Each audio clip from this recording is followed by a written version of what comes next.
அதாவது விஜயனுடைய பேச்சு தொடங்குவதற்கு முன்பாகவே அந்த கரண்ட் கட்டு செய்யப்பட்டதாகவும் தெரிவிக்கப்பட்டு இருக்கிறது.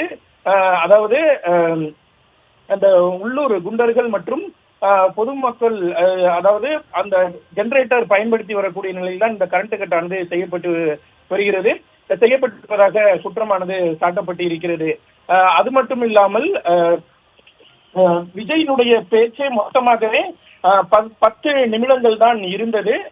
அதிலும் கூட பல்வேறு தடைகள் ஏற்படுத்தப்பட்டதாகவும், அதாவது சமூக விரோதிகள் தங்களது கூட்டத்தில் ஊடுருவிட்டதாகவும், அவர்கள் காலணிகள் மற்றும் கற்களை எரிந்ததாகவும், அதாவது மட்டுமல்ல அங்கு இருந்த பொதுமக்கள் மீதும் அவர்கள் காலணிகளையும் கற்களையும் தெரிவிக்க வைக்கிறது. அதாவது பொதுக்கூட்டத்திற்கான அனுமதியை தாங்கள் 3 மணி முதல் 10 மணி வரை வாங்கியிருந்தோம். ஆனால் அதற்கு முன்பாகவே அங்கு கூட்டம் கூடிவிட்டது.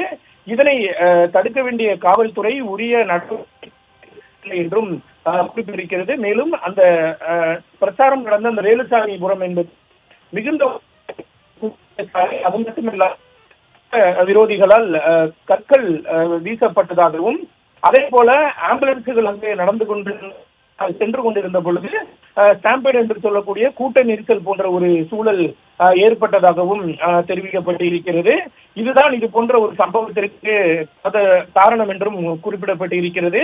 இதனை சரி செய்ய வேண்டிய அரசு ஊழியர்கள் ஆளும் கட்சியினுடைய கைப்பாவையாக மாறிவிட்டதாகவும், அவர்கள் வேண்டுமென்றே மின்சாரத்தை துண்டித்து விட்டதாகவும் குறிப்பிடப்பட்டு இருக்கிறது.